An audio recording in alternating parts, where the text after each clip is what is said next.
Hi friends, welcome to my channel Sahu 414. ఈరోజు అయితే స్పెషల్గా ఒకటి టమాటా ఎగ్ కర్రీ అయితే చేసేసుకుందామండి. చాలా బాగుంటుందండి. ఈ స్టైల్లో అయితే టమాటా ఎగ్ కర్రీ చేసుకోండి. 2 టమాటాలను కట్ చేసి పెట్టుకున్నాను. వాటితో పాటు కట్ చేసి పెట్టుకున్న ఒక ఉల్లిగడ్డ, 4 ఎల్లిపాయలు, 1 స్పూన్ జీలకర్ర వేసేసుకొని వీటిని అయితే ముందు మిక్సీ పట్టుకుందామండి. స్టవ్ ఆన్ చేసుకొని ముందుగా ప్యాన్ పెట్టుకుందాము. ప్యాన్ వేడైన తర్వాత ఆయిల్ వేసేసుకుందాం. దీంట్లోనే కొద్దిగా జీలకర్ర, ఆవాలు, ఇప్పుడు దీంట్లోనే కట్ చేసి పెట్టుకున్న పచ్చిమిరపకాయ ముక్కలు, దీంట్లోనే ఒక ఆనియన్ సన్నగా కరిగి పెట్టుకొని వేసుకోండి. దీన్ని ఒకసారి మంచిగా కలుపుకొని ఫ్రై అవ్వాలి. ఆనియన్ ఫ్రై అయిపోయిందండి. ఇప్పుడు దీంట్లోనే 1 స్పూన్ అల్లం వెల్లుల్లి పేస్ట్, 1 స్పూన్ పసుపు వేసేసుకుందాము.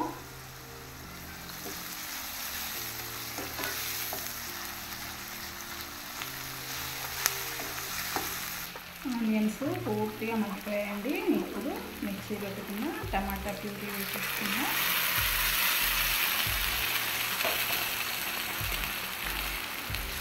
మంచిగా కలుపుకొని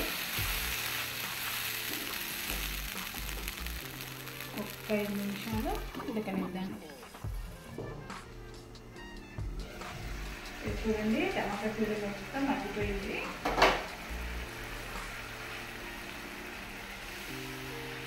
మొత్తం మగ్గిపోయిందండి. ఇప్పుడు దీంట్లోనే రుచికి సరిపడా కారం, ఉప్పు వేసేసుకొని మళ్ళీ మంచిగా కలుపుకోవాలి.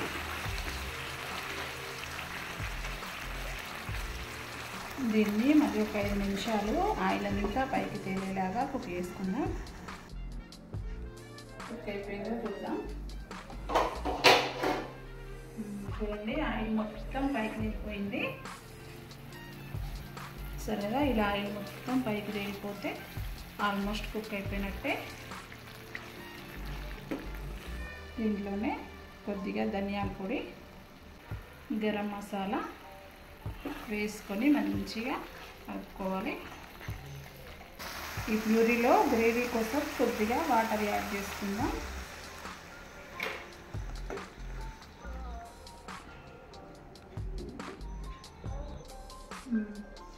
కర్రీ పర్ఫెక్ట్గా కుక్ అయిపోయింది. చూడండి, దీంట్లోనే ఎగ్గులు కొట్టేసుకుందని.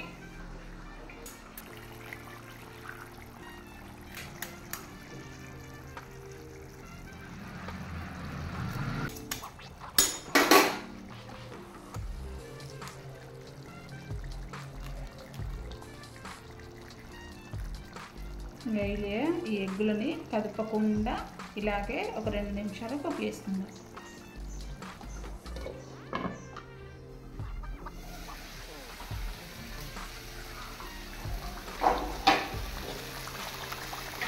చూడండి, ఎగ్ పర్ఫెక్ట్గా కుక్ అయిపోయింది. ఎగ్గుని నిదానంగా రెండో వైపుకి టర్న్ చేసుకుందాం.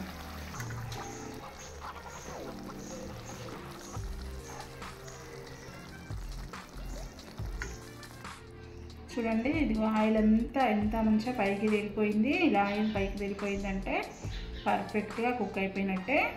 స్టవ్ ఆఫ్ చేసుకుందామండి. ఇదిగో చూడండి, ఎగ్ కూడా ఎంత పర్ఫెక్ట్గా ఉందో, ఎంత బాగా అనిపిస్తుందో చూడండి. ఈసారి తప్పకుండా మీరు టమాటా ఎగ్ ట్రై చేసినప్పుడు సేమ్ యాజ్ ఇట్ ఈజ్ ఇలాగే ట్రై చేయండి. చాలా పర్ఫెక్ట్గా వస్తుందండి. నా వీడియోకి లైక్ చేయండి, షేర్ చేయండి, అలాగే మా ఛానల్ని సబ్స్క్రైబ్ చేసుకోండి ఫ్రెండ్స్. బాయ్, నెక్స్ట్ వీడియోలో కలుద్దాం.